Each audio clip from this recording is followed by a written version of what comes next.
everybody. Today is Sunday, January 8th, 2023, and I've got today.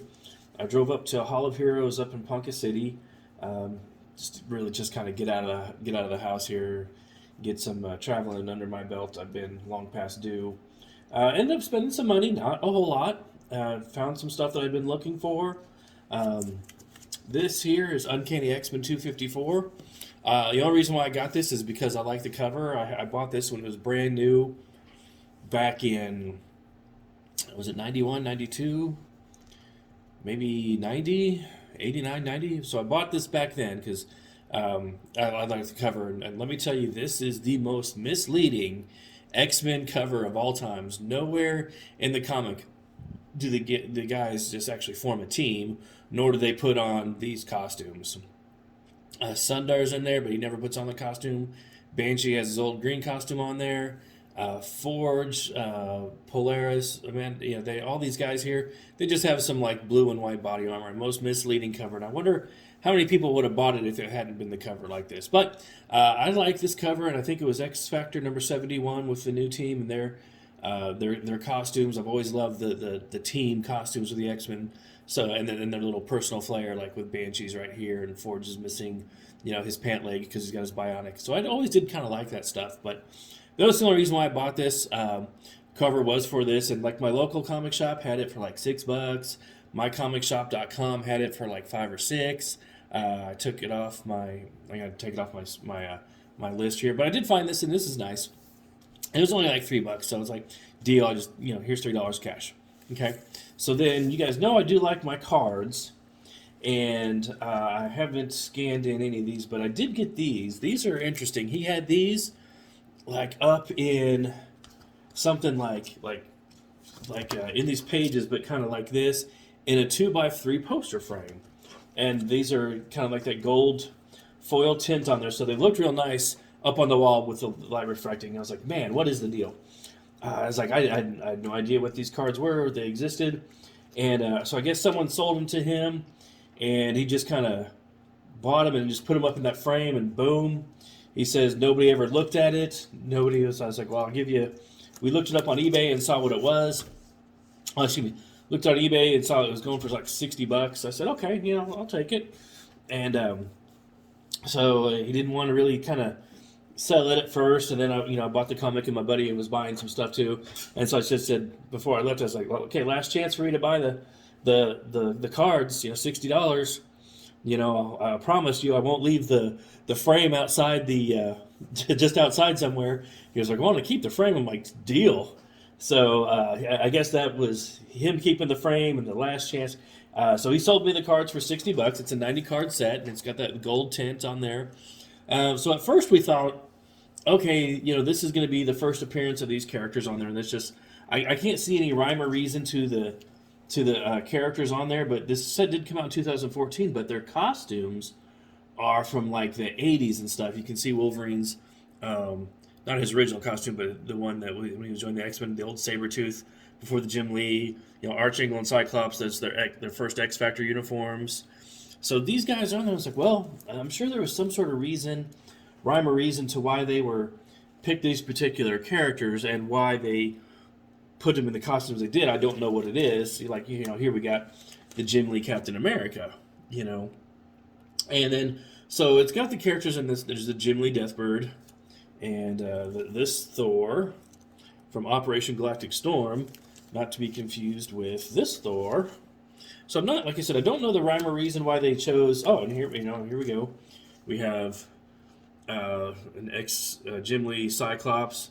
Looks like a Rob Liefeld Cable, an Age of Apocalypse. So I'm not exactly sure the rhyme or reason. Age of Apocalypse Wolverine. I'm not sure what they chose with these or not. But then we're like, okay, well maybe what's on the background will give us here's another Thor. It's like, here's another Galactus, here's another Spider-Man, here's another Wolverine. So I thought, okay, well maybe a Red Hulk. So we're like, okay, maybe it's the first appearance issues of these guys, but it's not. This looks like behind Loki is Avengers 115, Defenders number 8, Defenders number 11 for this Hulk, This Captain America has Captain America number 260 something, 398. This time I went back to go get my glasses checked up. I hate that. So I'm not exactly sure what their rhyme or reason was, but I mean, it seems to work. So whatever Marvel was doing, it seemed to work.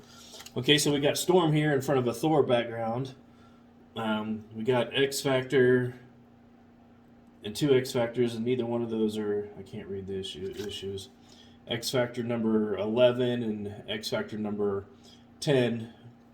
And so I really can't see what rhyme or reason they have for the backgrounds on there. But I mean, it looks gold, and like I said, it kind of works. So, and I couldn't find very much, but this is the 2014 Marvel Universe by Rittenhouse. And then if you can kind of see over here, I kind of got a little picture, but yeah, you're not gonna be able to see it.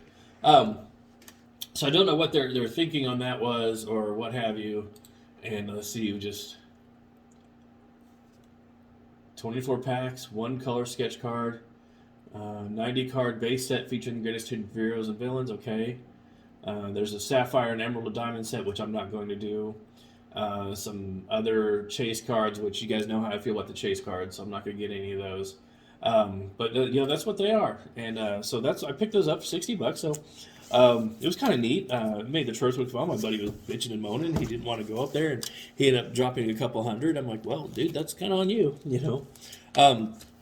Also, what I did pick up from my local comic shop was titles here. What did he give me? Some Wildcats number 1. It's a foil variant. You guys know how I am about these foil variants. I'm a sucker. He says I did order them. I don't remember, but it's very possible I did. It's got the Grifter. I would have ordered the Grifter one because it's one of the original Wildcats. And the Zealot cover, I would have ordered that one. But this one, I don't know that I necessarily would have ordered. And I don't think I'm going to keep this. I think I'm going to use this for trade or something sometime when I get those moving. Get those moving again. Get some stuff on there. But there was a cover. It looked like a modernized version of the original Wildcats number 1 cover, which was a retail incentive, and I'd really rather not get those. But it was kind of neat. It did look like, like I said, just a reimagining, a remodernized version with different pencils and colors from the Wildcats number 1 that came out when Image first started. So I may track that one down and get that one. Also, my LCS, I did pick up this McFarlane Omnibus, Spider-Man McFarlane Omnibus. This has the Torment storyline in it. I've been looking for a long time. Ideally, I just would have wanted the Torment storyline itself, graphic novel. But I could never find it, or I didn't want to pay what they were asking for online. So it's like, okay. And then I saw this at Barnes & Noble once, and I was like, oh, that's kind of neat. Got this for $60, and I was like, well, I'm probably not going to find the Torment. It's an omnibus, and it's still sealed. So it's like, okay, maybe I'll open it and read it. Maybe I'll just leave it. Maybe I'll just keep it for, trade sometime. Who knows? If I could get cover price out of this again, I'll be doing ahead and getting that on there. And it's got the McFarlane on there. And so McFarlane did 16 issues, I think it was. I think there was an issue number 14 that Eric Larson did that McFarlane didn't do. But they did add the X-Force in there with X-Force number 4. Yeah. So that one's in there. I guess they did that to complete the storyline, even though he didn't do that. But I do have some... Todd did ink New Mutants 87, which is the first appearance of Cable. He did ink that, so I do have that comic autographed and by Todd, so that's kind of neat. If I could get Rob to autograph, that would be great. So anyways, so I got this, and I was like, okay, so not too bad a haul, and I hadn't really been buying anything. I haven't been ordering anything because, still trying to get the house. But I just went ahead and decided, okay, I'm going to go ahead and buy this. So I spent $150, $130, maybe, something like that. Anyways, I'll do the math later. I buy it this week, and then I went into another local comic shop, and they had a new Spawn Compendium, which was $60. I was like, didn't get it because my comic shop had it for a lot cheaper. They had a Carnage Epic Collection, which I was kind of neat. It wasn't really on my list, but it's like I might pick that one up, but I definitely don't want to pay full price for that one. But it was also cheaper on my comic shop, and they did have the Blackest Night omnibus, and they wanted 150, and I was just like, man. I was like, I don't really. I wanted to ask for less, but there's really no incentive for them to do that. Maybe a few months down the road, but I was like, well, if I buy this other stuff, maybe they'll do it for less. But I was just in my, that calculator in your head is like, is it worth it? Is it not worth it? It's like, I would end up spending, 200 anyways. I thought, you know what? I'll just wait. I can get the Blackest Night maybe in a couple months from the store if I have to, and the other, the Spawn Compendium #4, I can get from mycomicshop.com. So that's what this weekend was. I'm going to go ahead and cut this off here and finish this up. I know it's been a long time since I did a video like this with the other stuff that's on there. It's like, I think it's into Farscape right now. I did the 5 seasons of Babylon 5, and they do all 4 seasons of Farscape. I got 17 seasons of Stargate coming up. So normally, if I do this, you know what? I think I will. I'll just post this at the end. So this will probably come out January 10th of 2025 is when I think this one will probably come out. So I'm going to go ahead and cut it off here, and then we'll catch you guys in the next one.